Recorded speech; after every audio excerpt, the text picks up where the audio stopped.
यह वाक़या है जब जिब्रील अलैहिस्सलाम इंसान की शक्ल में आए और नबी सल्लल्लाहु अलैहि वसल्लम से सवाल पूछे, तो वो सवाल ही इस्लाम, ईमान और एहसान का पूरा नक्शा बन गए।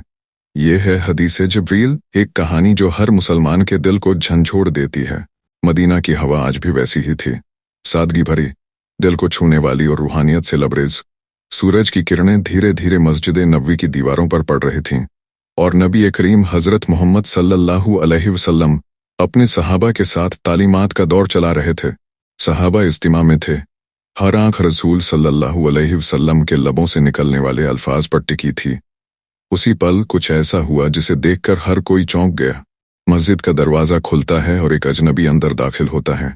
सफ़ेद कपड़े, बिल्कुल साफ, काले बाल, एकदम तरोताज़ा, चेहरा नूर से दमकता हुआ, लेकिन किसी ने उसे पहले कभी मदीना की गलियों में नहीं देखा। न कोई सफ़र की गर्द, न ही थकान का नामो निशान।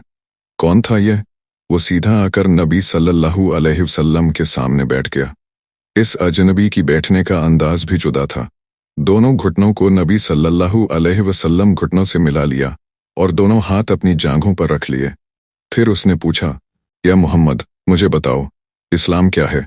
रसूलुल्लाह सल्लल्लाहु अलैहि वसल्लम ने बड़े इत्मीनान से जवाब दिया, इस्लाम यह है कि तुम गवाही दो कि अल्लाह के सिवा कोई माबूद नहीं और मोहम्मद अल्लाह के रसूल हैं। नमाज अदा करो, ज़कात दो, रमज़ान के रोज़े रखो और अगर मुमकिन हो तो हज करो। अजनबी ने सर हिलाया और कहा, सच कहा आपने। साहबा हैरान रह गए। सवाल भी कर रहा है और जवाब की तस्दीक भी कर रहा है। अब मुझे बताओ, ईमान क्या है? रसूल सल्लल्लाहु अलैहि वसल्लम ने फरमाया, ईमान यह है कि तुम अल्लाह पर, उसके फरिश्तों पर, उसके आसमानी किताबों पर, उसके रसूलों पर, आखिरत के दिन पर और तकदीर, चाहे वो भली हो या बुरी, पर ईमान लाओ। बताओ, एहसान क्या है?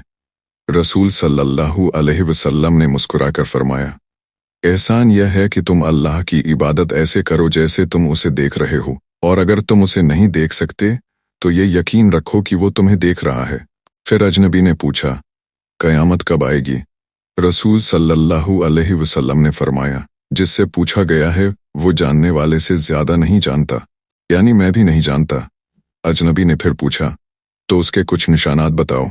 रसूल सल्लल्लाहु अलैहि वसल्लम ने फरमाया, गुलाम अपनी मालकिन को पैदा करेगा और तुम देखोगे कि नंगे पांव, नंगे बदन चरवाहे ऊंची ऊंची इमारतें बनाने में एक दूसरे से मुकाबला करेंगे। अब वो अजनबी उठकर चला गया। किसी ने उसका नाम नहीं पूछा, न ही कोई उसे जानता था।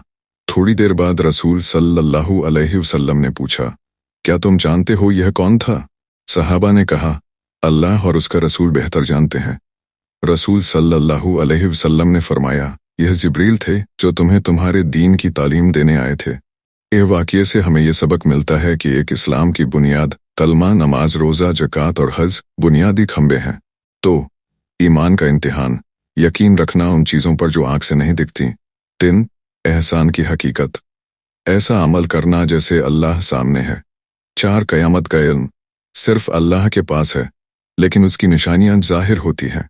आज के दौर में इस वाक़ये की अहमियत, जब दुनिया इमारतों और दौलत की होड़ में है, जब लोग इस्लाम को सिर्फ ज़ाहिरी अमल तक सीमित समझते हैं, जब लोग एहसान भूल चुके हैं, यह वाक़या याद दिलाता है, इस्लाम सिर्फ नाम का नहीं, अमल, यकीन और इखलास का मजमूआ है।